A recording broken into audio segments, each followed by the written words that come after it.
Hi everyone. তো দেখো, যেমন বলেছিলাম তেমনই। তো আমি আগের ভিডিওতে দেখেছিলে মা মনসার পুজো দিতে গেছিলাম আর বাবানকে নিয়ে একটা ড্রয়িং ক্লাসে গেছিলাম।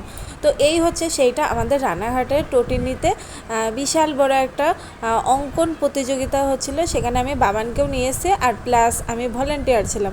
তো এখানে দেখো সবাইকে পেজগুলো আমি দিয়ে দিয়েছিলাম, যে পেজে ওরা আঁকবে। যেহেতু এরা সবাই মানে বাচ্চা, 4 থেকে 8 বছর পর্যন্ত এদের বয়স রয়েছে।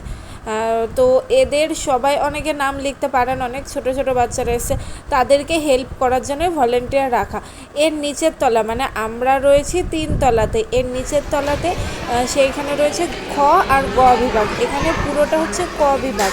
তো ওই নিচের বিভাগে অত থাকতে হয়নি, কিন্তু উপর বিভাগে অনেক ভলেন্টিয়ার থাকতে হয়েছিল। আর এখানে আমার বাবান হচ্ছে ড্রয়িং করছিল। ও যেহেতু একটু কান্না করে, এখনও অভ্যাসটা হয়নি একা একা থাকার, তো সেই জন্য আমি ওর কাছাকাছি থাকার জন্য আমি এইখানটায় রইলাম।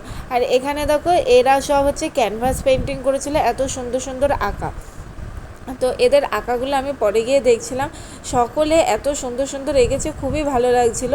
তো আমি পরের বার মানে পরে উপরে গিয়ে দেখেছি, তখন সবাই চলে গেছিলো, সমস্ত ভলেন্টিয়ার চলে গেছিলো, কেউ ছিল না।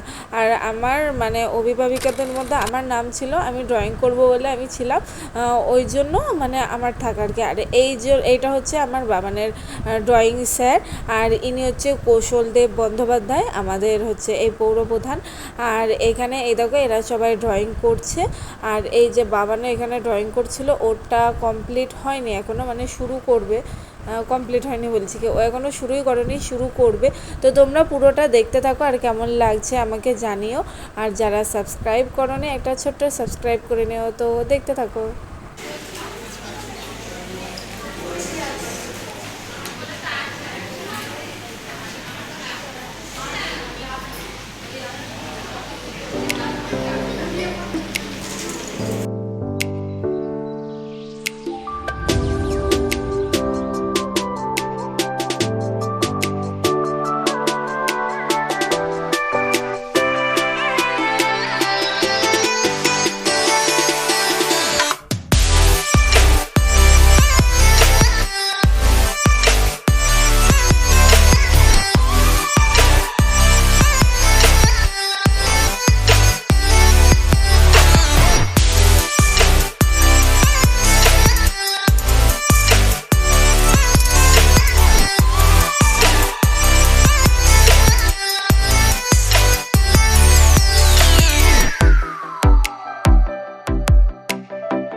তারপর আমার বাড়ি আসতে আসতে 12টা হয়ে গেছিলো। আর এসে একটু খাওয়া দাওয়া করে নিয়ে এখনই আবার বেরোচ্ছে আমার মাকে নিয়ে, যেহেতু মায়ের ভীষণ শরীর খারাপ, সিঁড়ি থেকে পড়ে গিয়ে বা পায়ের অ্যাঙ্কেলে ভীষণ লেগেছে। তো মাকে এক্সরে করাতে যাবো। তো আজকের জন্য এইটুকু, টাটা।